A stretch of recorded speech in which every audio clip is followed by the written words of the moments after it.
What's going on, world? Welcome to another episode of Geeks and Goblins, featuring me and Utopian Revolt. How are you doing today, sir?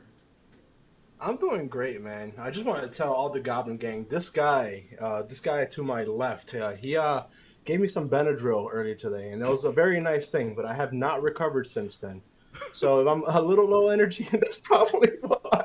Had to give you a little bit of that knock you out energy, bro. Just like, look, the little pink pill does the job, bro. It'll knock those allergies out, but it'll also knock your ass out. You gotta be careful. Gotta be gentle. That is true. Gotta be gentle. That is true. Don't sleep. I think I walked into work with a little too much energy, and you kind of saw that, and you're like, gotta do something about that. Yeah. So I appreciate that. You hugged me. I was like, this is different. It's COVID, bro. We gotta 6 feet. 6 feet. Social distancing, man. Let's go. Got a social distance, my guy. Welcome everybody to. I'm good, man. I'm good. I'm chilling. I'm excited, man. Episode 10. That's huge. Yeah, bro. That's huge. Man. Like, come on, man. And we got a brand new look for it too. Really putting in the work over there, OG. Thank you. I was inspired. Please let us know in the chat down below what you think of the new visuals. I was like, you know what? It wasn't that it was looking crusty. I don't want to insult our previous look, but I was like, it don't look as crisp as I think it could look. So like, I woke up inspired on one of my days off. I was like, it's time to change the game. We have to set the precedent for YouTube podcasts, as far as I'm concerned. Oh, yeah. So I was like, this is it. This is the change. So I hope you enjoy it, and I hope everyone out there in YouTube land also enjoys it. Hell yeah, man! Making moves. We've come so far already in such a short time, and there's no signs of us stopping. This is gonna be everyone's favorite nerdy show. 100%. But just like you said, they don't know it yet. You know? They just don't know, and that's fine. They don't need to know now, as long as they find out eventually. Right. Eventually. Would you like to start us off on our weekly roundup today, sir? Kick it on off. Yes, sir. So the first item on this week's weekly roundup, the lovely week of May the 20. I'm sorry, my calendar's not working. I should have been more prepared. May the 15th, or I guess now, yeah, May the 15th. So, first item on the weekly roundup, the first trailer for Chainsaw Man, an anime, has been released, and OgGoblin is excited to tell you all about it. Look, it's super anticipated. You got to check it out. Done by I always want to say Nappa, because I'm always like Dragon Ball Z. Done by Mappa. It looks so effing good. Y'all, go check it out. My friends can't stop talking about it. I'm like a moderate anime guy. I'll catch a couple of them here and there, but like this one, I wish we could put it up for you guys. But we had some other topics to get into this week, so we might have shown that trailer off, but for another time, go check that out. Chainsaw Man. It looked good. Yeah. Moving on to our second topic, Daredevil is officially in development over at Disney Plus. I am excited and skeptical all at once. Utopian Revolt, what's your take? From what I've heard, there's speculation. Of course, it's still all speculation, but they're going to be bringing back the entirety of the original cast. As long as that's the case, I'm all for it, and it might take the crown from Loki for me as the best Disney Plus show. The original 3 seasons were some of the best Marvel content that we've gotten even to this day. Absolutely. I'm excited, man. I'm all in on this. Dude, come on. Vincent D'Onofrio. We got Charlie Cox back as Matt Murdock. Hopefully we get Foggy back. Hopefully Deborah Ann Woll, maybe not as her character from the show, because I think her character was a little tired come season 3, but I would like to see her return nonetheless. I think we're in for a treat. I agree. Where I think we're in for a treat as well, coming later this summer, Star Wars Andor, the Cassian show, has been officially announced to be coming out this summer, and I'm excited for it. I think one of the most underrated characters in Star Wars right now. Sorry, I was sleeping a little bit. I told you I was Oh going to my withhold my god. thoughts until this weekly roundup. It's not that Right. I'm not excited for more Star Wars. Feed me Star Wars. Feed me Star Wars. I just don't remember Cassian Andor being so like exciting that he earned his own show. Maybe I'm wrong there. Maybe it's a hot take for me, but I don't know. He seemed like the tertiary character from Rogue One for me. So. Right. I can understand that viewpoint. I just think that more Diego Luna is going to be a good thing, Fair. and we'll finally be able to have his character fleshed out in a way where Rogue One was very rushed when it comes to character development. So I think we have a lot of interesting stuff, especially with his relationship with K2SO, who is one of the best characters of all time. But I digress. That's fair. That's fair. And thank you for giving me his name again. I keep wanting to call him Diego Luna because, or pardon, Gabriel Luna. His name is Diego Luna. I keep thinking of Gabriel Luna, who played Ghost Rider on Agents of S.H.I.E.L.D. whenever I think of him. So I'm always like, I can never figure out which one's which just based off the name. Moving forward, She-Hulk. We get the trailer for She-Hulk, and boy, do I have thoughts. It is definitely a new kind of show, I think, for the MCU. Definitely more of the comedy, rom-com kind of take, and that's very familiar for her character. So I'm excited to see what it brings to the table for new MCU. I agree. I think the new MCU so far is revealing itself to be a lot more diverse tonally than the original 10 years of the MCU. I'm excited to see She-Hulk. Like you said, it definitely had a different tone to it. And I'm all for it, as long as we get Jessica Jones in there, as an investigator. Every attorney needs an investigator, you know what I'm saying? Oh yeah, oh yeah. I gotta ask because how can you not after having seen the trailer? You have seen the trailer, correct? Yes. Okay, I was about to say it's your job. That CG though. I'm not gonna lie. I don't understand why they use CG for the face at all. Yeah. That part is so weird to me. They still have some time to maybe fix that up in post production. Maybe they end up delaying the show. Highly doubt it. Highly doubtful. But I don't know. It's definitely a trend of some concerning CG in Marvel properties, like in the first couple of episodes of Moon Knight, like you and I have talked about on this show. Yeah, and even in some of the movies as of late, I know Black Widow was a little sketchy in some places. Even Shang-Chi, as good as it was, is a little skeptical and a little sketchy in some places. But nonetheless, they've yet to really give us any strong misses, so I'm looking forward to it. And would you like to lead us into our final topic of the weekly roundup for the week, sir?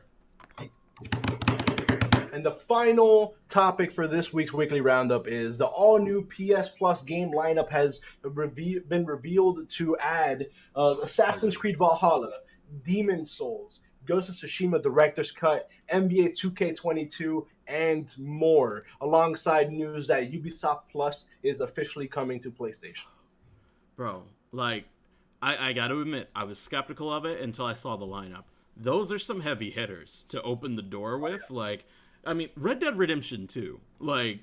Just alone. Yeah. Red Dead Redemption, Demon Souls, Ghost of Tsushima, Assassin's Creed. And those are just minor highlights. The Infamous franchise is on there. The fucking Infamous franchise. Uncharted is on there. Dude, Patapon. For those of you of the PSP. Patapon! I was just thinking about Patapon the other day before that came out. And I was like, Patapon. Dude, I'm super excited for this lineup. Yeah, same. I love how they're essentially incorporating brand new games with classics. That's how you get my attention. That's how you compete with Game Pass, in my opinion. Man, I wish we could run down the rest of that entire lineup here because it's worth talking about. It's worth talking about. Twitter was aflame when it got announced. Even the Ubisoft Plus portion of it is just kind of surprising. So hopefully we might see a little acquisition there at some point. Maybe, I don't know. But I'm just saying we got to talk about the needle at some point. So I'm not gonna lie. I was skeptical of PlayStation Plus's upgrades until now. Well, glad to see that you're finally joining on board, man. We've been waiting for you. That's all I gotta say. I've been something. I've been slowly rolling along. I've been slowly chugging my way to the PlayStation Plus love. Now, hopefully, we get a PC launcher, and I will be 100% sold. That would be lit. But moving on to a different type of lineup, today's discussion birthed from the previous episode of Geeks and Goblins. Today we're talking about our top 5 video games of all time, respectively. And unfortunately for me, I have to kick this off. I wasn't looking forward to kicking it off, to be honest with you. I wasn't really sure I'd be able to come up with the list. It came to me last minute, but it came to me very smooth. It came to me really quick. I pulled out my notepad and I was like, okay, this, and then I just had to narrow it down. And I'm proud of my picks. I'm very, very proud of my picks, and I hope everybody can feel something from them. A little something. Oh. Okay, I'm also nervous because I get to show off this new screen and I gotta press these buttons, so I want everything to work. I want everything to work really, really smooth. So, Jesus, they're racing on my street right now or something, and it's very, very, very, very annoying. I'm not sure if you guys can hear it, but I hope everybody survives. Moving on, my number 5 top game of all time. My number 5 top game of all time is a game I would not be surprised if any of you never, ever heard of. Bust-A-Move 2 for the Sega Saturn. Now, let me tell my case. First and foremost, I'm ancient. I am 30 years old. So I remember when we talked about this, I was like, dude, I'm going to kind of predate you a little bit here with some of these guesses, and I think I've done just that with this opening. Bust-A-Move 2, it is plain and simple. If you can see it on the screen, it's a bubble shooter game. We've all played them at some point in our lives. You get a bubble with a corresponding color, you shoot it up into the sky to match the other bubbles, you can bounce it off the wall to get into the nooks and crannies. That is my number 5 favorite game of all time, and I'll tell you why. The very first video game console that I ever got, the very, very first video game console I ever got was the Sega Saturn. And the very first game I got on it was actually Sonic CD. I did not get a chance to play Sonic CD because me and my grandmother could not figure out how to work the damn console. And if you're familiar with the Sega Saturn, its menu was a little weird, but this was a game that I shared with my grandmother. We played this together all the time, and if we're talking all-time favorite games, you have to have I think you have to have a memory associated, and I think this is one of my fondest memories. That's honestly this character looks very familiar to me, the little green dinosaur looking character. Yeah. Now I got a question though. Mm-hmm. Why is it called Bust-A-Move? Bust-A-Move? I thought it was gonna be dance simulator or something like that. Not a damn clue. No idea why it's called Bust-A-Move. And you would think that, right? You would think it's a dance simulator. No, it's just busting some bubbles. It's just busting some bubbles. That's all it is. Moving on to my next favorite game of all time. Again, memories, associated memories, right? You always want to think to the things that hit the synapses, really, get the synapses firing, really get you going. My next one is one that I would return home to all the time to just play, whether it was with cousins, whether it was with family, whether it was just by myself. I would come home and play these games all the time, every single day as a kid. And that game, or the games, are a collection in a game on the Nintendo 64 called Pokemon Stadium 2. And if what's on the screen right now does not trigger you in some way, shape, or form, I don't think you're a real gamer. I do not think you're a real gamer. Oh my god. Stress-inducing. Are you familiar with Pokemon Stadium 2? I need to hear you say yes. I have played Pokemon Stadium 1. I did not even know there was a sequel. Sorry to disappoint. It's okay, man. These mini games are so nostalgic. Topsy Turvy, which is on the screen right now. Whatever the Golbat, I forget the name of the Golbat game that we just saw. Then there's another one where you have to chop down trees. That's really stressful. Or no, not chop down trees. It was a piece of lumber, and you had to cut it at a specific point, and whoever got closest to the cut mark won the round. And if you didn't cuss your cousin out at the ripe age of 11 playing this game, oh my god, I don't think the childhood was as warm as it should have been. Pokemon Stadium too, man. Pokemon. So, from what it looks like with the footage that you're showing, it's kind of like a Pokemon Mario Party in a way. In a way. So, I mean, like, there was, like, the regular Pokemon battling aspect of it. You could toss your copy of the game in, you can import your Pokemon, and you could just do regular Pokemon battles against, like, friends, or, against, like, the computer. And the dope thing about it was, like, Pokemon in, like, at the time, super 3D environment. Like, at the time, this is, like, for Pokemon, this was mind-blowing. Other than this, we had, like, Pokemon Snap, right? So, Pokemon in a 3D environment, you got to battle there, you got to see the effects. It was so much fun, and, like, it had the mini-games as well. But, yeah, the mini-game portion of it was essentially kind of like a Pokemon Mario Party. It was super fun, man. That sounds so cool, honestly. Dude, we should, maybe a retro stream would be kind of cool. Right? I was just going to say, dude, I'd love to, like, if we can get together, I'd love to whip out the N64 and I'd have to find another copy of this game because I actually don't think I have it anymore. But whip out the N64 and we can give it a go. Let you see the other side. Hell yeah. I'm all for it. Bet. Moving on to number 3. This is where it got hard. There were a lot of games. I actually don't have any on. I do have some honorable mentions, which I'll mention towards the end here. But number 3, number 2, number 1 were super hard. These are games that I found as I got older and I kind of started to really figure out my taste in gaming, right? So my number 3 take is a simulator game.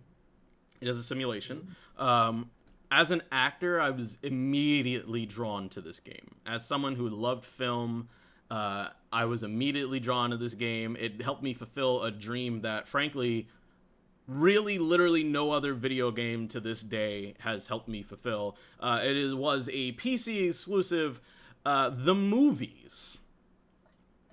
So few people even know about this game. It was so low-key, and you kind of had to even be looking for it at the time. You had to be looking for it to even know what it is. It is exactly what I said it is. It is a movie studio simulator. You pick your actors, and it was more of akin to like the how studios used to be in like the 50s and the 60s, where when you were an actor, you acted for a studio. So you would hire actors, and you would hire directors, and you would hire extras, and you would hire script writers, and you would build sets, and they would make these scripts, and the more and more your writers worked, the better and better the scripts got, and the more often your sets were used. There were so many metrics to this game. You have to like really pay attention, but I've dumped countless hours into this game over the years. Man, I was not expecting to see this game ever again. This is actually one of the first PC games that I was excited about. I remember going to GameStop and asking my dad to get me this game specifically, but somehow, I was like maybe 10 at the time, something like that. And somehow the GameStop clerk, the very nice guy, recommended this game I've never heard of before called Halo Combat Evolved. So somehow I went to GameStop wanting to play the movies, and ended up playing Halo. Master Chief steals you again. This game always looks so freaking cool. It's basically like the cross of, from what I understand, like The Sims with a little bit more of that hardcore management type of tycoon, right? Yeah, 100%. 100%.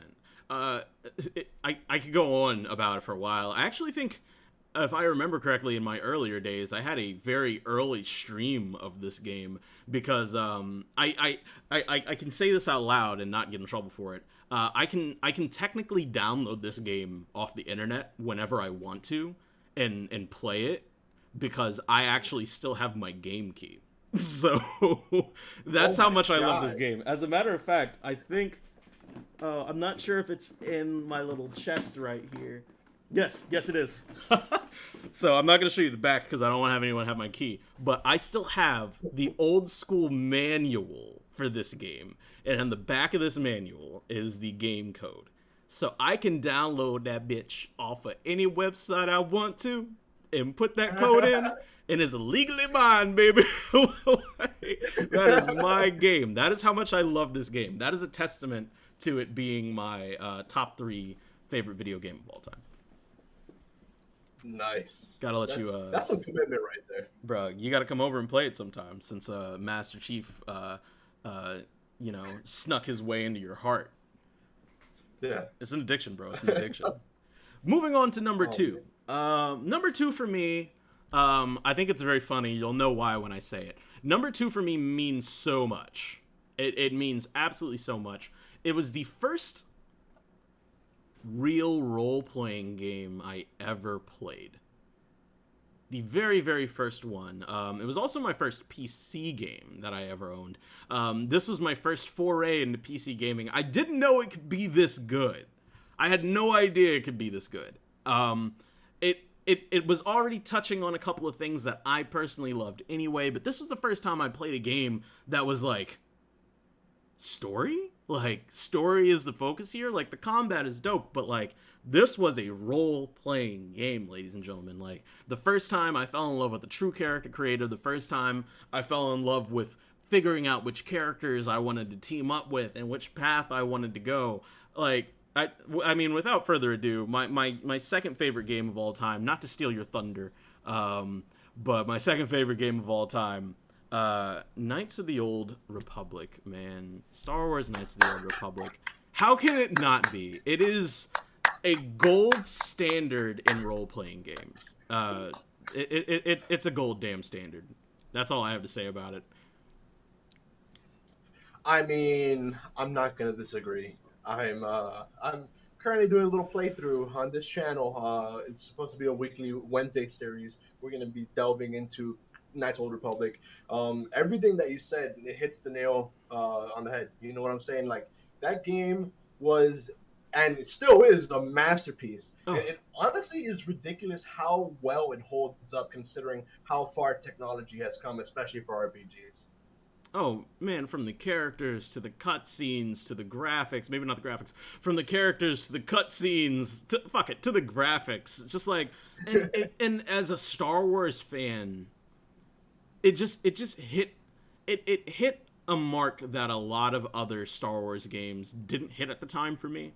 It didn't hit that role play. I mean, they didn't have that role play, like, that feel, right. You know? And granted, I'm not going to spoil the story.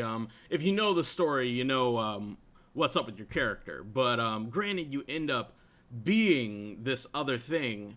You know, it's still the character you created. It's still the character you created, you know? Like, you carved that experience out. And for a young me, 2003, you know, the first real RPG that I ever played, it hit so many marks, and it set me on a path for loving RPGs for years. And how can I not love this game? I think if you love RPGs and you love Star Wars, this is a must on your list. And we have to remember that Mass Effect, as popular as that series is, and Dragon Age, as popular as that series is, none of that would have been possible without this game and its sequel laying out its foundations. It honestly, in my opinion, changed storytelling in RPGs. Because as far as I'm aware, prior to this game, most RPGs were mainly text heavy. They weren't fully voice acting. Yep. This game, a colossal masterpiece. Honestly, what an achievement. Agreed. I love it so much, and I look forward to the rest of your playthrough. I really do. I just can't wait to be triggered. I can't wait to be triggered so fucking much. Oh my god. And I guess without further ado, let's move on to that last topic, that my number one favorite video game of all time. Story, gameplay, the console it was on, the graphics, everything, the hype, the nostalgia. I should preface, going into this, I think it'll kind of slightly start to reveal itself. As a kid, I stole a game from my uncle. He doesn't know to this day. Surprised he even had the console. Surprised he had the game. But I stole a game from my uncle, and it kind of set me up for really loving open world video games. I didn't know they were a thing, really, at the time. I was playing linear experiences, and it was before I was, like, in love with video games. Like, really, really, really in love with video games. So I wasn't, like, seeking other types of games or anything like that, but I didn't know open-world video games existed. And I played the shit out of this game up until maybe, like, 8 years ago when I lost the copy. I think maybe that long. Like, 8 years ago. Absolutely loved the game. Happy I stole it. Never told my uncle about it. So if he catches this episode, he's gonna know what I'm talking about. And that particular game, it's not my number one, but that particular game was Grand Theft Auto 3. If you're familiar with it, you know what it did for open world gaming. You know what it did for really rated M gaming. Like, that game was chef's kiss. But one of its sequels stands out to me as one of the best of the franchise. I love it more than I love GTA 5. And that, for me, is Grand Theft Auto San Andreas. Everything about this game was perfect. The story, the gameplay, all but one of the missions. I take that back. All but 2 of the missions. Oh, and if you're familiar with San Andreas, you know which damn missions I'm talking about. This game introduced so much to the franchise. You can go get a haircut. You could bodybuild. You can either be fat, you can be skinny, you could be muscular. You could mold your CJ into really whatever you wanted to. Like the Grove Street families became your gang. You were able to traverse San Andreas without the map. Who needed the map? You knew how to get around the city. You knew where you needed to go. And I just think that there's a level of nostalgia and love for a lot of the films based in that area of the world, in that time period, the 90s. I think there's a lost love for that era, and I think Grand Theft Auto San Andreas is just, one of the last games of its kind. I don't think GTA has captured that magic since. I mean, I'm not going to sit here and lie to you and say that GTA 5 is better than San Andreas, or that GTA 4, as good as GTA 4 was, it didn't hit the same heights as the GTA 3 trilogy, right? I think every single one of those games in that trilogy had something to offer, but nothing felt more like a culmination of the games that had come out prior to that game than San Andreas. I remember the hype around San Andreas the entire time during its launch window. Everybody at school would be talking about it. We're just elementary school kids talking about this game where you kill a bunch of people. I remember the hype around finding out a cheat code, people going to the book fair and buying these little books with all the cheat codes, and that kid would immediately become the coolest kid in the class.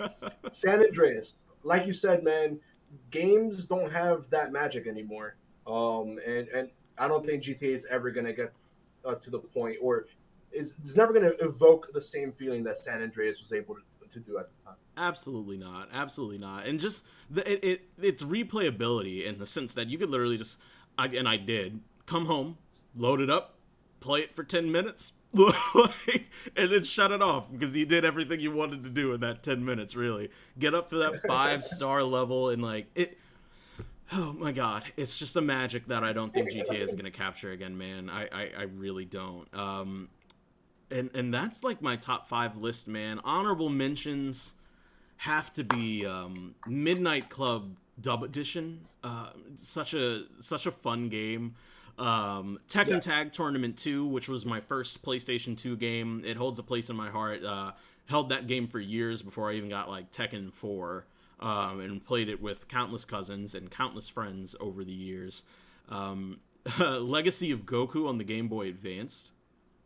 A very obscure game that I'm sure a lot of people... It was a Dragon Ball Z RPG. It was with little sprites and like all of its sequels That's included. Cool.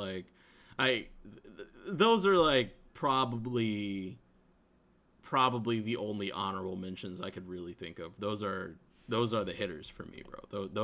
Those are the absolute hitters. That was honestly a great list. I love how varied it was.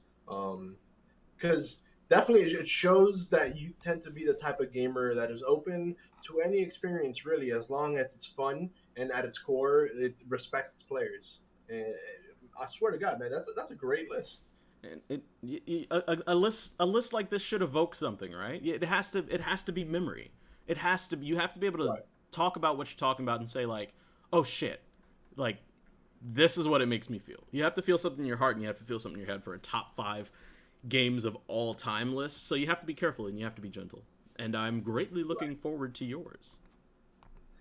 Oh man, I guess now's as good as a time as any to segue into that.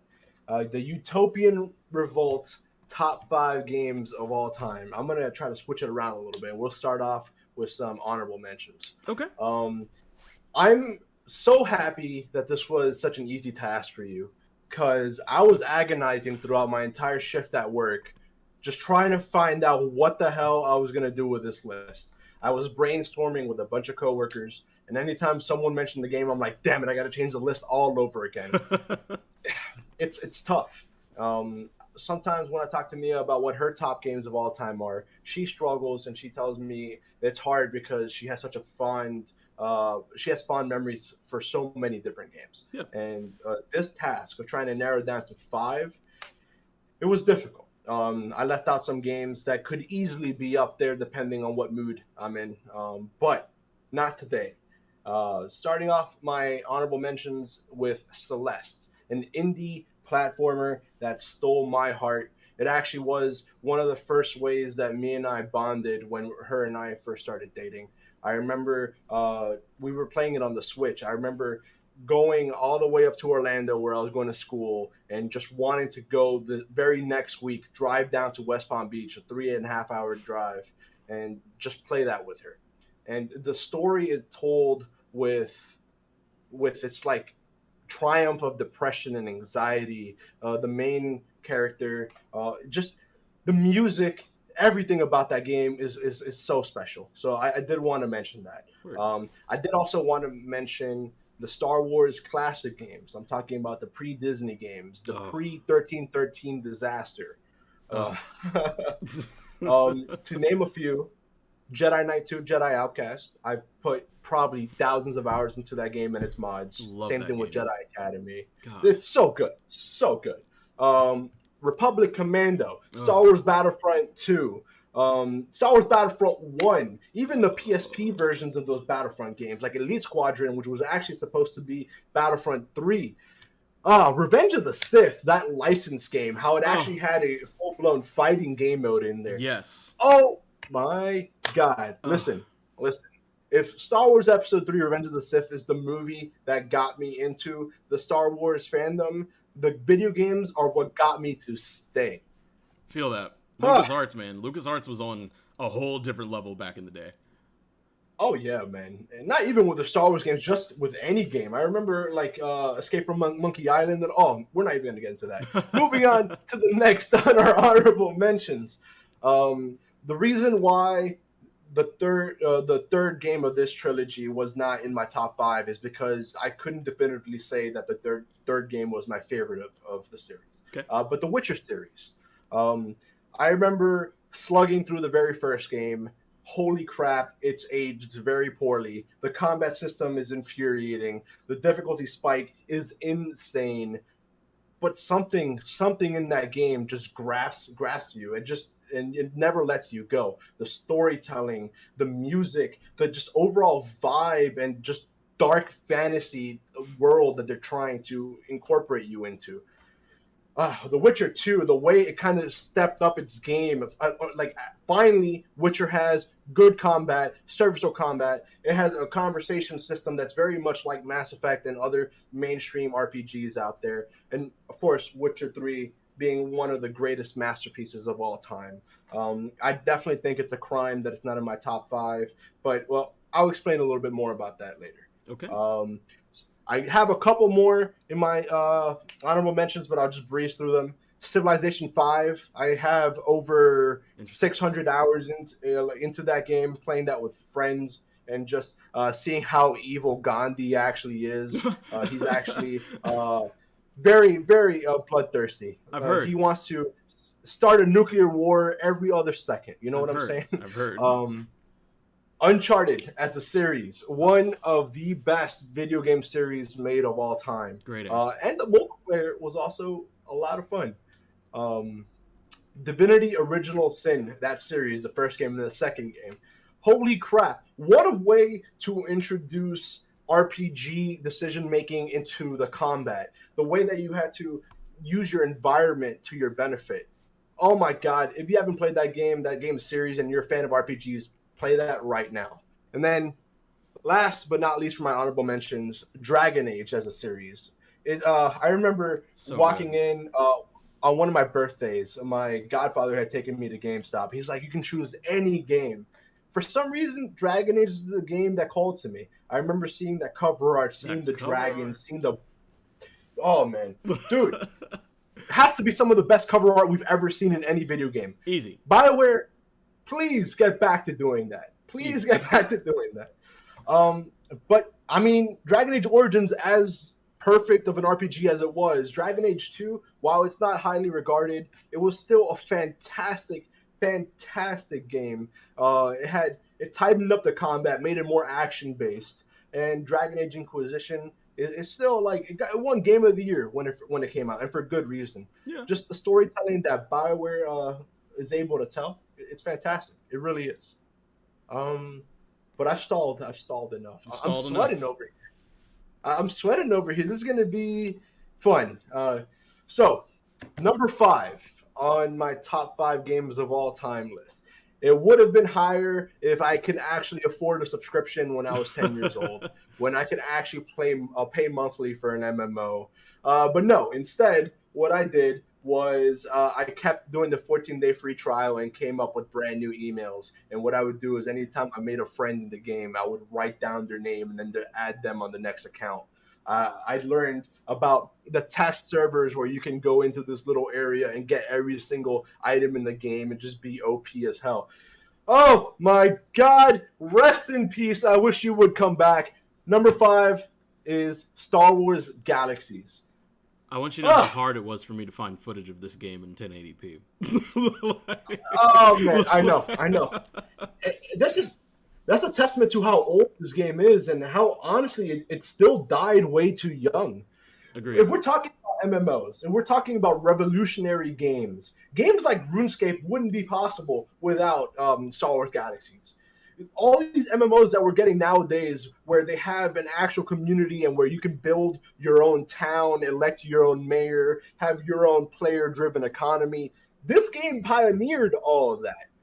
And oh my God, I remember back when they had the combat up before they had the combat update, no one knew how to become a Jedi. So everybody in the forums would be like, how the hell did we see a Jedi? They would immediately become hunted. It felt just like Star Wars during those days, during that Empire Civil War era.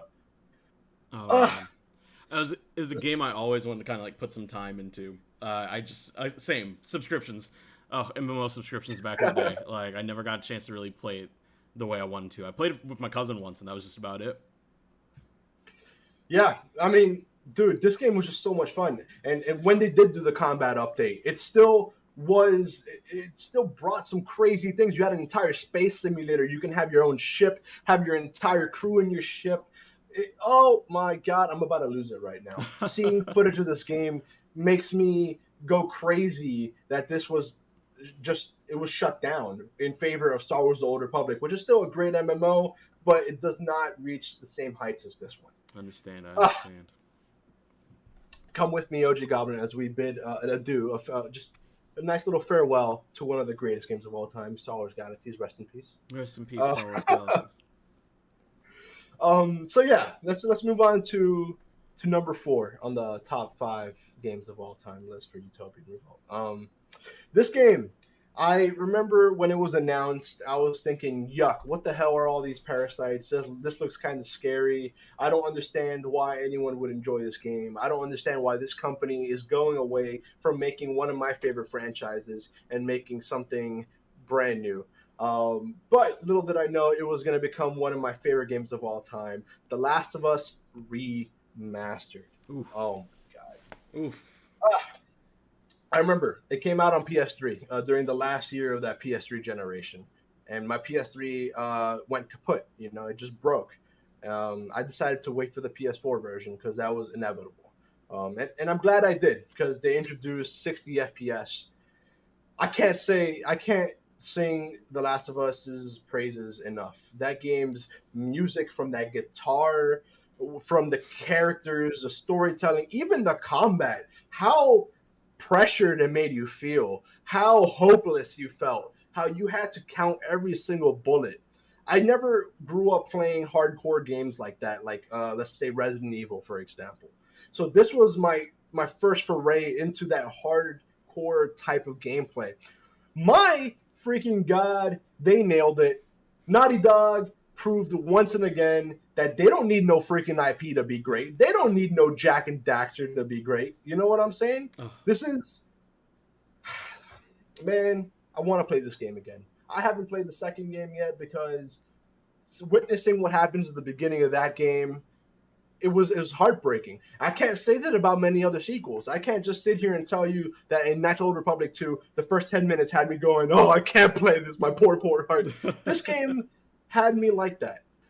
Even the DLC for it, Left Behind, just, man, the writing in that game, the interaction between the characters, it's insane what they've done. And for that reason, it's a number 4. And like I said, Star Wars Galaxies would have been probably top 2 if I actually had a subscription and actually made any sort of progress in that game. But alas, I didn't. But yeah, Last of Us Remastered number 4. I was deliberating at having it higher, but I think the games that won out for a good reason. Fair enough, man. A franchise that I unfortunately cannot play because of my striking fear of the undead and all things that resemble them. But of course, I mean, I've heard good things. I'm not a I'm a don't knock until you try kind of guy. So I mean, I have to go off of everything that I've heard, which has been nothing but stellar over the years. I mean, you've heard nothing but the correct answers, right? This is, I think, to this day, it might be top or second highest acclaimed game in terms of Game of the Year awards. I think it has the second most behind only The Witcher 3. I might be wrong. I'd have to double check that, but it's for good reason. And I didn't even mention the multiplayer, the factions multiplayer. You didn't. I remember hours of playing that with my friend, and the same combat where you felt hopeless, where you had to count every single bullet, where you had to make sure that you were quiet and actually strategize with your team. Last of Us Remastered, number 4 out of 5 for top 5 games of all time. And we'll move on to number 3. 3 is going to be the theme here. So this is a franchise that is still very much being played, even on this channel, on this very channel, every Friday at 10 p.m. I'm just going to go right in it. Mass Effect 3 is my third favorite game of all time. It was tough. It was tough going between Mass Effect 2 and Mass Effect 3. Arguably, Mass Effect 2 was the bigger jump in quality. I just think that Mass Effect 3 was the first time we've seen the culmination of a trilogy where you made the choices. Just the way that your choices played into this game, not just for this game, but for the second game and the first game, is something that we've never seen before, man. It's crazy. I feel like we haven't still even seen anything like that to this day. Mass Effect 3, as controversial as it is, as hated as the ending was, the multiplayer was such a great addition. It wasn't just a copy and paste multiplayer that you would see in that era of video games. It actually had its purpose, and it was very fun. I think even last year, me and I played a little bit of it together. The servers are still up, surprisingly. But Mass Effect 3 was the culmination of this franchise. All these choices that you've been making, all these relationships that you've been building since day one. It was like the Avengers Endgame of video games. And I think that's why the hype eventually caved in and ended up turning into hate, into death threats for the developers. Should never happen, by the way. There was so much hype going into this game, and for me, it delivered. For me, being able to see the Solarians make up for what they did and help the Krogans, all of that stuff, man. Mass Effect 3, one of the greatest games of all time. I'm happy that I've recently got to experience the franchise. You know, I just finished a playthrough of the Legendary Edition, and I wish I got to experience it when everyone else got to experience it, because a game like that, or even a series like that, is powerful when you experience it for the first time years after it was initially out, and it makes you feel something. I didn't understand the hype when I was younger. It was just an Xbox exclusive, and I was a PlayStation fanboy, so I wanted nothing to do with it. And I couldn't have had it anyway because I didn't have an Xbox. So I'm happy that I got to experience it. I'm not surprised that this is on your list, and I think it's a great choice. Yeah, like I said, it was really, really hard deliberating between Mass Effect 2 and Mass Effect 3. Arguably, Mass Effect 2 hits those higher highs, but I think as a game from start to finish, Mass Effect 3 was the more consistently great product. Um, yeah, I'm looking forward to continuing the Mass Effect Fridays. I'm so excited to hit Mass Effect 3. Mass Effect 2 and Mass Effect 3 I have not played in 10 years. And that needs to stop. That needs to happen right now on this channel. But moving on to number two. I was smiling when you were talking about your number two favorite game of all time. Without deliberating, without teasing too much, Knights of the Old Republic is also my second favorite game of all time. Yes, bitch. Oh man, listen, for all the reasons that you mentioned, I remember going up to my dad. He actually had bought me this box set for Christmas called the Star Wars Best of PC Collection. Mm. Uh, Actually, that's the reason why I got into Star Wars Galaxies, because they had that 14-day free trial. That's the reason why I got into Jedi Knight 2 Jedi Outcast, because it was part of that box set. That's why I got into Star Wars Empire at War, There we Star Wars go. Battlefront 1. Tell your testimony. But but but none of those games could even reach the level of Knights of the Republic. I remember as a kid falling so much in love with this game that the disc broke one day, and I had begged my dad for an entire week straight to take me to GameStop so I can get another copy. He would ask me why I wanted this game so much, and I remember telling him as a kid, "Oh, it's my dream game. It's my Nice. dream game. You're telling me that I can be a Sith if I wanted to, or a Jedi if I wanted to, that I could develop relationships with my companions and they will follow me to the light or to the dark, and that my decisions will impact the entire galaxy? Come on, man." The turn-based combat, it gets hated by a lot of people, by the new age of video gamers. But turn-based combat was fantastic. How tactical it was, just the entire role-playing aspect of it. And just recently, I found out that it's based off of the Dungeons and Dragons 5th edition rule set. Yep. From what I've been told, this is my dream game, even to this day. Even to this day. I think you know where I stand. I think the audience knows where I stand, based off of my testimony, with it being my third favorite. Fantastic characters, fantastic story, branching storylines. Choose your path. You can't go wrong with this game. No. You just can't. It was the first game where if I made a bad decision, I would stick with it. No saves coming. I wanted to see the story that was unfolding in front of me. The dialogue, the voice acting, Cartho, Nasty, Bastila. Like, swear to God, man, this game is goated. This is going to be in the Geeks and Goblins Hall of Fame. I nominate it as the very first game in the Hall of Fame just for the simple fact that it was in both of our top fives. Can't say any more about this. It's in the Hall of Fame. You got it. We're gonna make the plaque. I'm gonna get a plaque. It's gonna be beautiful. Nice. Let's do it. But what game can surpass my dream game? What game can surpass this masterpiece of storytelling, the wonderful combat? What game can surpass that? So this my favorite game of all time. I am going to drag this a little bit.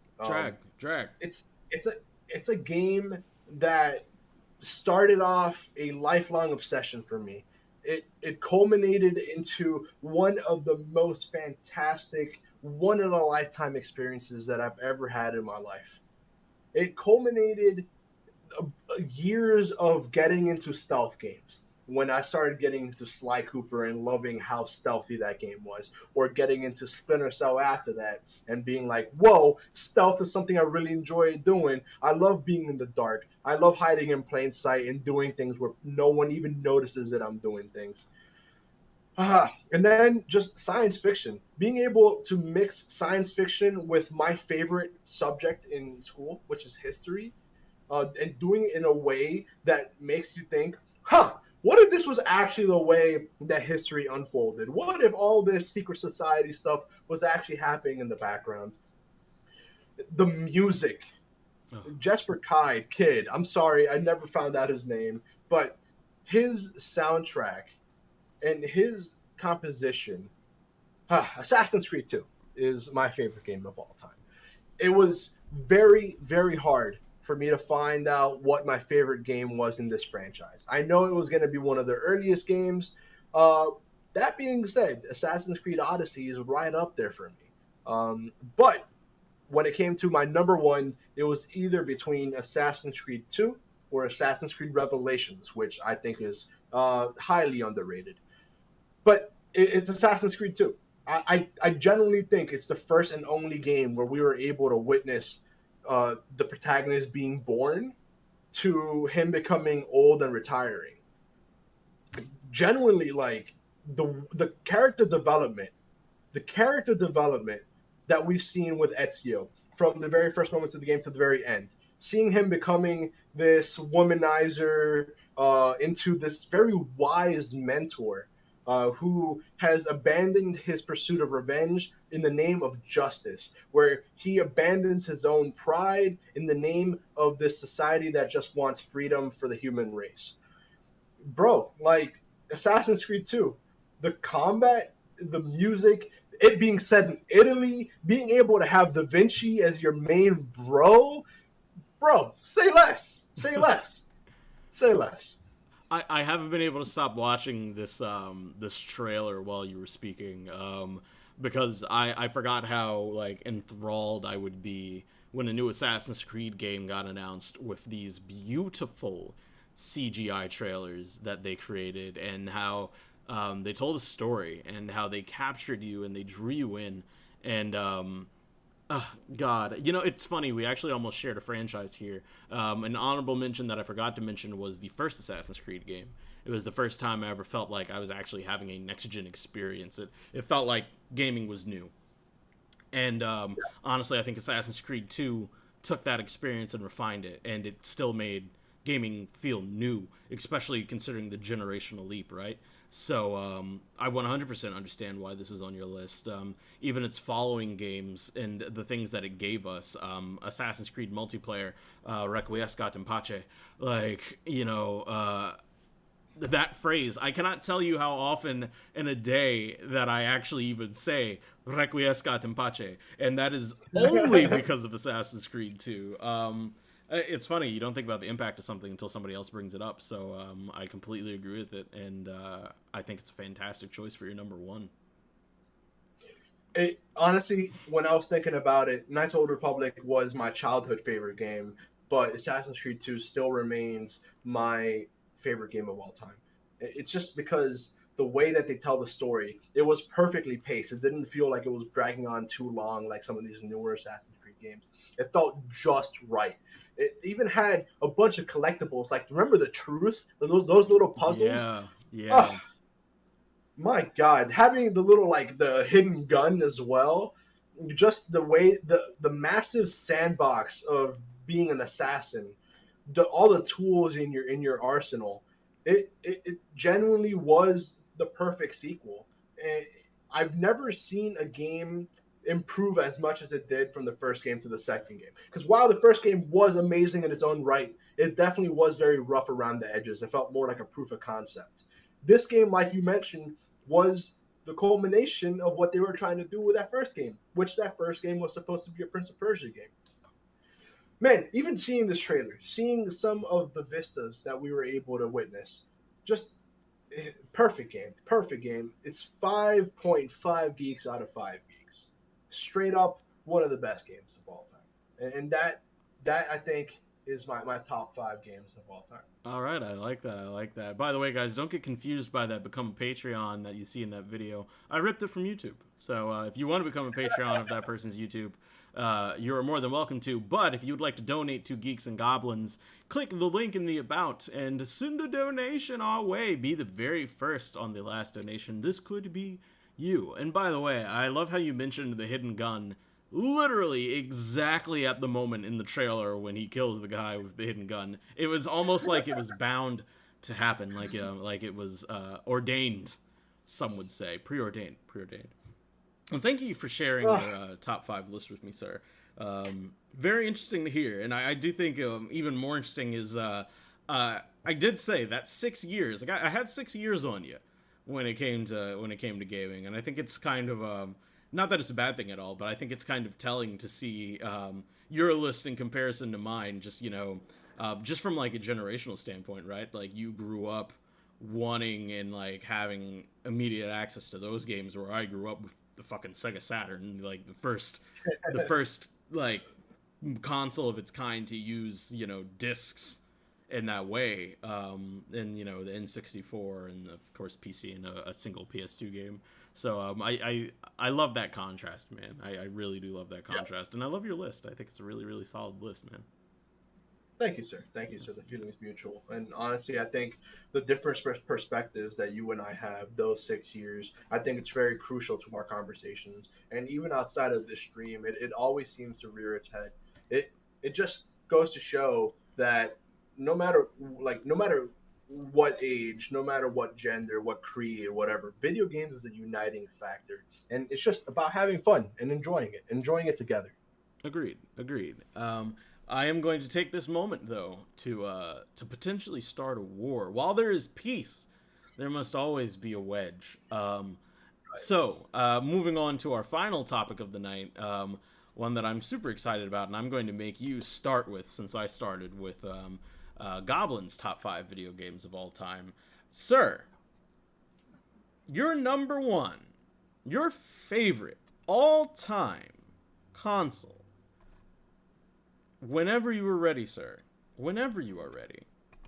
Take the floor. The only answer is the PlayStation 2.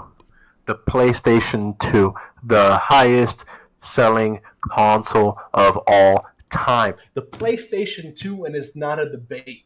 How many we went over this last Geeks and Goblins, didn't we? How many games did that console have? How many other consoles could say they were one of the more affordable DVD players of the time? Not many. How many user interfaces did boot up, and then the memory blocks from the memory that you use, the storage that you use, corresponded with the way those crystal towers look? How many consoles can say that? Not a lot, but not a lot. I do want to take this moment briefly to shout out to Friendly Feline and AJ Darkfire for the donations, very, very briefly. Thank you so much. Thank you so much. You're paying for our McDonald's. I'm not going to argue with you, sir. I'm not going to argue with you. You have 10 minutes for the floor. We can have a little tete-a-tete, some would say. But fantastic. Absolutely fantastic console. Oh, it's so good. It's not even really a war. You can't have a war with someone who says their number one, the best console of all time is the PlayStation 2. It is an irresponsible thing to do because the proof is in the pudding, right? Yes. Highest selling. And I completely agree. Had a ridiculous catalog. Almost everybody had one. Anytime anyone tells you if you had a top game that was not on the PS2, I'm not really sure, man. I'm not really sure. Oh my god. So before we get more into the PS2, honorable mention, this is going to be where the war begins. The PS Vita. Sony killed the PS Vita. The PS Vita was ahead of its time. It could have been something amazing. Launching a portable console with an OLED screen 10 years before Nintendo had the audacity to do the same thing and call it the new Nintendo Switch. PS Vita, rest in peace. You will be missed. But going back to the PlayStation 2, it's like you said, if you had a favorite game, more than likely it was on the PS2. Um, I can only like man, like in that generation of games, even licensed games were bangers. We talked about it a little Oh, bit last Geeks and Goblins, the Shrek games. I mentioned it earlier with Star Wars Episode 3: Revenge of the Sith, which is unironically one of my favorite games of all time, of all time, at least top 15. Just there's no other console that I can think of that can give you AAA bangers, licensed bangers, indie bangers before they were called indies, having network connectivity. It was crazy, man. It's crazy how popular this console was. I mean, let's be real. The reason why it flew off of shelves was because of the DVD player. But I still remember the fond moments of playing Kingdom Hearts on this thing, playing Spyro, Jack and Daxter, introducing a brand new IP into my life. Sly Cooper, of course. None of those experiences. I would argue that none of my gaming experiences would have been possible if I hadn't played the PS2. and I will argue that I don't think I've had a gaming experience equivalent to having a PS2 since I've had a PS2. like, Yeah. granted, you know, like a lot of great consoles exist outside of the realm of the PS2, but it's iconic, man. Like it's iconic. It being able to walk into a GameStop and that wall, like those classic tall boy cases, man, with the PS2 up at the top, and if it was a greatest hit, it was red. All the attachments you could put on it, so it would be on the internet, like online gaming. That was the introduction for some people. The PlayStation Eye. Oh God. Like Oh man. Yeah. the first, and what could you call it? VR? Was it really VR? I mean, it was. I mean, kind of iffy is their like thing, but like the first of that kind, like, and Final Fantasy, God of War, Siphon Filter, Jack and Daxter, Ratchet and Clank. Oh my God, Ape Escape. Jesus. Oh my god. I could go on, man. I could go on. There's no console with a catalog like it. I have to agree. I can't. I'm pissed off at you actually because you put me into this damn corner. Because there's no room for me to be like, you're wrong. Yeah, like I can't. I wanted this to be a war, and of course, leave it to you to let it be a peace talk, and we all break bread over that terrible controller that was not really terrible at all, but it became this. Like, I wish I had a PS2 controller on me so I could just like have a side-by-side comparison, but like you can see them on the screen. They pop up from time to time. Like, this is a console that had the world talking. It had the world talking. And it's like we also I'm pretty sure that it's also the first console to release another iteration, being the slim version or the point 0.5 version of that console generation with the PS2 Slim. Arguably, the PS2 Slim was more popular than the original PS2. Straight up, man. If you loved video games, if you liked video games, or if you had a passing interest in video games, the PlayStation 2 had a video game for you. It's just about finding it, you know? Oh yeah. Let me ask you this: do you remember your first couple of games for your PS2? I am pretty sure Star Wars Battlefront was one of my favorite, or one of my first, my early PS2 games. I remember that at the time, my aunt, my godmother, she was working at a video store where they would be selling DVDs and videos and also renting video games. So I would visit her every now and then because she would take care of me a lot, and she would just tell me, "Go pick out one game, just one, take it home and play it as long as you want, and then just bring it back whenever you want another game." I remember playing a 007 game. I forget exactly what it's called. I remember playing those Shrek games. Again, one of my earliest games as well was Star Wars Episode 3: Revenge of the Sith, and that was near the time that I got into Star Wars with a bootleg copy of Revenge of the Sith. My dad just brought it. He's like, "Go watch this." And a week later, I'm like, "Dad, I need the video game." I remember playing through that story, playing through the multiplayer, the local co-op with Sly Cooper. I remember Sly 2 was actually my very first PS2 game. It introduced me to the concepts of stealth, of jazz, of just a rogue type of protagonist. Now I've grown up, and my favorite Star Wars character of all time is Han Solo, for a good reason. One of my favorite video game characters of all time is Nathan Drake, for a good reason. But it all stems from this console. Oh man, I remember when I got mine, and you know it's scary. I even remember what I was wearing. Like, yeah, we had just moved to Charlotte, actually, from New York. We had just moved to Charlotte, and I got mine on my birthday. My grandmother was still living in New York. We went back. They threw my birthday there, and I was wearing, because don't judge me, it was the early 2000s. I was wearing a jean jacket outfit with jeans and a blue shirt. I literally looked like a big Gene for my birthday. Do not ask. I know there's a picture out there somewhere. I gotta find it. But yeah, my first games on it were Tekken Tag Tournament 2, Final Fantasy X, which, funny enough, I kept in its packaging. I actually didn't end up playing it until after I played Knights of the Old Republic. So there could have been like an alternate reality where my number 2 was actually Final Fantasy X, because Final Fantasy X is actually my second favorite RPG of all time. And I think those were the 2 games that I had for it. If there were more, I don't remember.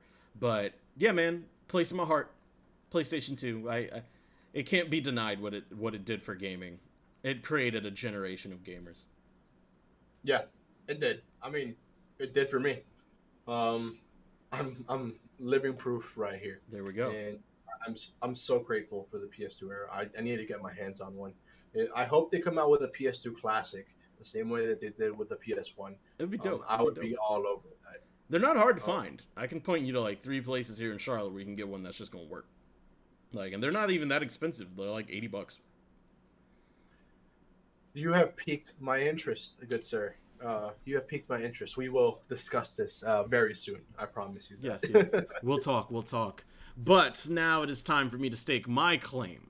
OgGoblin's greatest console of all time. I thought of a lot of ways. Like, I thought of like some cold opens for this to announce like what it is. I thought of a lot of ways to do this. And honestly, my answer was almost the PS2. My answer was almost the PS2. And by a very close margin at that, mind you. I have love for the console, no doubt. But there's just one console, and there could only be one console, that, in my opinion, was just as iconic, is just as iconic, and means, honestly, just as much. So much so that I still have it. I can hold it. And I'm just going to let it introduce itself.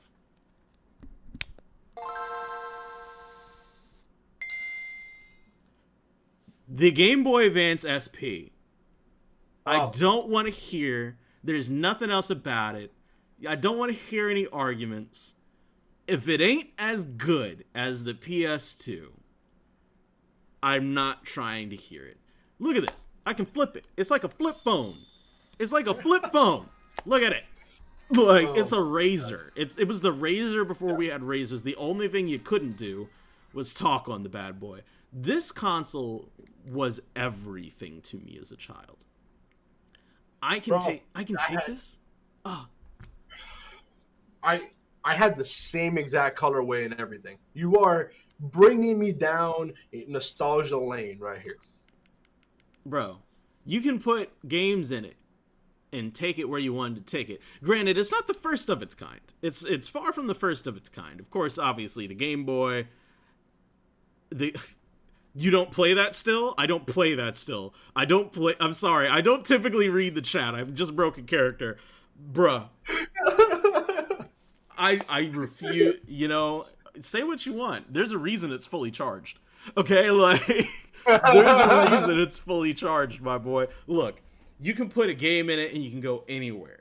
And they were colored. They were games from all the different. This is back when like anime games were really first starting to pop. And where were you really getting them? You were getting them on the Game Boy. I loaded in. Let me make sure it's off. The game I just loaded into, Zoids.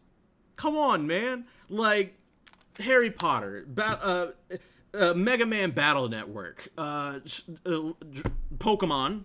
First and foremost, let's just get that out the damn way. Mario Brothers, all right? There's so much. There's so much that I actually need to look up its game catalog, because it had to have been just as extensive, maybe not as extensive as the PS2's, but like, come on, man. Like, come on. I mean, I don't disagree with you at all. That is one of my so I genuinely believe that if it wasn't for the PS Vita being revolutionary with its technology, my second choice as my honorable mention would have been the Game Boy Advance SP. I remember lugging that around everywhere. If I went to Germany, I took the Game Boy Advance, and I remember going for Christmas one time, and my family surprised me with Super Mario Pinball. Holy crap! What a game! Oh man, that was fun. Oh, I remember that. I remember taking the Game Boy Advance SP to Cuba, and this is Cuba, right? They don't have consoles over there, nowhere near as easily accessible. Probably like a handful in the entire island. And I'd be playing Super Mario with my cousins, with my family over there. Everybody would be having a blast. The fact that it had a backlit screen, the fact that it was color gameplay, the fact that it had honestly a really good battery life. This is one of the greatest consoles of all time, and you won't be catching me arguing with that. Bro, it hits me in so many nostalgic areas. Just, I'm honestly kind of a little bit tearing up. It's kind of weird. Like it hits the spot in so many ways. I remember always asking my mom to sit in the back or sit in the trunk on rides, just so I could on those like family trips or going on vacation or something at nighttime or leaving early in the morning and having that backlight on, just being able to play my game and not having headphones, so having to like play it really silently if your mom didn't want to hear the game or anything like that. And there were just so many different games you could play on it, and it opened up the world to me in so many different ways. I think of Metabots, like a franchise that I'm sure a lot of people don't even remember, but this was also one of those game consoles that was around in that third party licensed game era, and they differed from their other releases in play style and look, and you can play Yu-Gi-Oh games on this, man. There was so much that I was able to do on this console that I couldn't do on the PS2 or on the Xbox or any of the other consoles that I have, and I think it's a testament to the fact that I still have it. It's right here. Yeah. It's an original. It's not even really that badly damaged. There's a guy on TikTok that refurbishes these. You can send it to him and he will put in like an OLED screen, get it all pepped up, and like keep the body and clean it up. I will send it to you. I saw your face. Like, I will send it to you. Like, this is one of the consoles where I still seek games for it. I have a list of games that I still want to buy for this.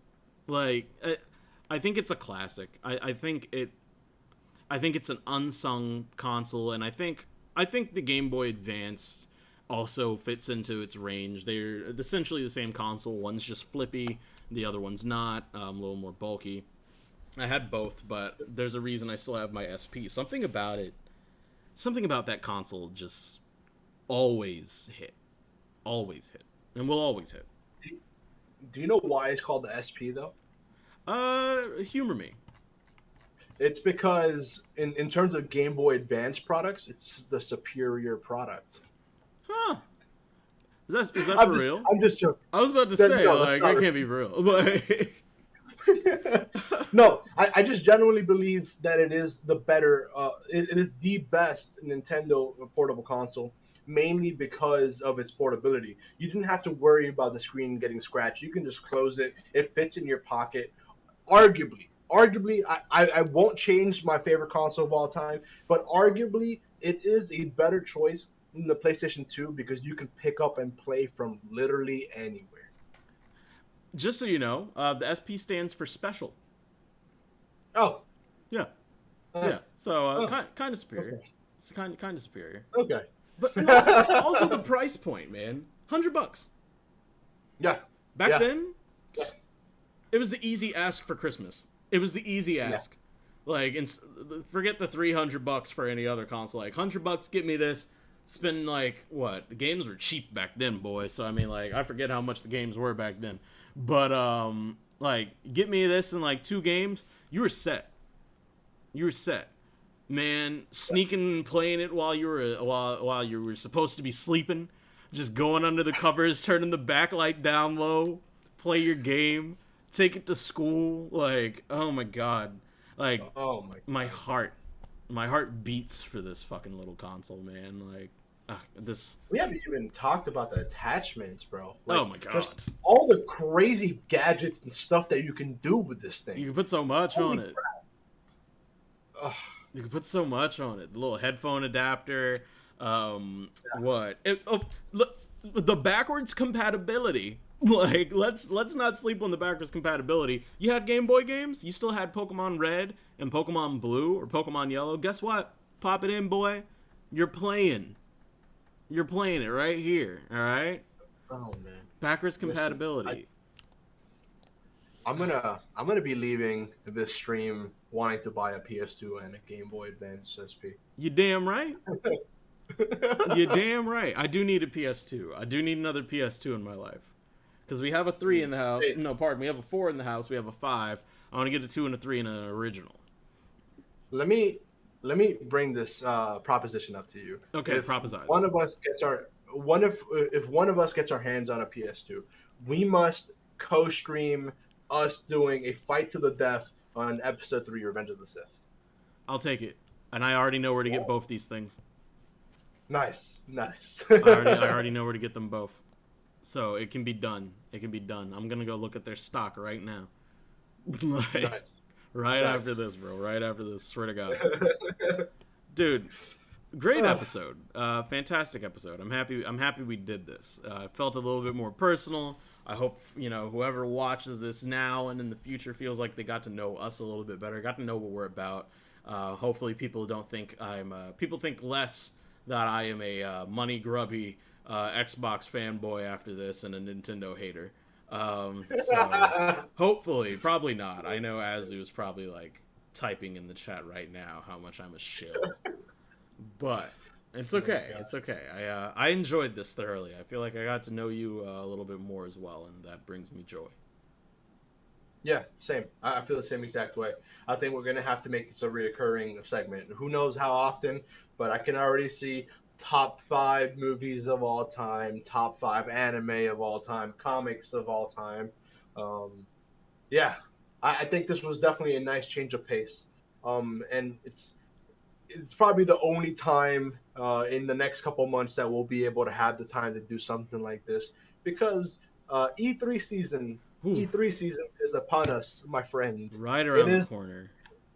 Oh, it's lurking. It's rearing its head. It's like, hey, y'all not ready. Y'all think you know what the next couple big games are going to be for this year. You have no idea. Dude, it's scared. Gonna be... Dude, same. But I think, you know what, man? This is going to be the beginning of GGE fleshing out a little bit, and I'm excited for it. I'm as excited for it as I am worried about it. Look, it's good worry though. Like I'm having the heart palpitations, but they feel good. I don't think I'm gonna die. Like, it's just good heart palpitations, man. We got a lot of good things coming up, man, and a lot of good things that we're talking about in the background. So I'm really looking forward to seeing what we're gonna do. Yeah, same. I feel the same exact way, man. We have nowhere to go from here. You know what I'm saying? And that's exactly what we're gonna do. We're doing this as a community. It's not just going to be OgGoblin and I. You guys are as much a part of this ride as we are, and we're lucky to have you. Absolutely. We draw to the end of our show here today. Utopian Revolt, is there anything you want to say to the people out there in the world? The PS2 is the only answer. I'm sorry. It's the only answer. The PlayStation 2 is the best console of all time, and with that, I bid you adieu. You can catch me here at this channel Wednesdays and Fridays. Wednesdays I stream Knights of the Old Republic. Fridays I stream Mass Effect. And then you can catch me on the same exact channel next Saturday. We'll have a lot of interesting stuff to talk about, I'm sure. Fantastic. You can catch me here as well as over on my Twitch channel, OgGoblin Gaming. At some point this week, for the rest of the month, I will be teetering back and forth. Until then, don't forget, if you are auto sub to me over on Twitch, remove your auto sub. I like your money, but I don't want you to give it in vain. I don't want you to feel like you're not getting content.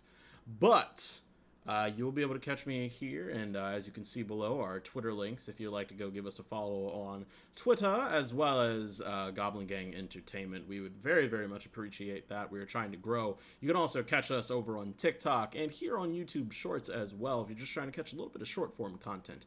Until next time, thank you for tuning in, everybody. This has been a fun episode.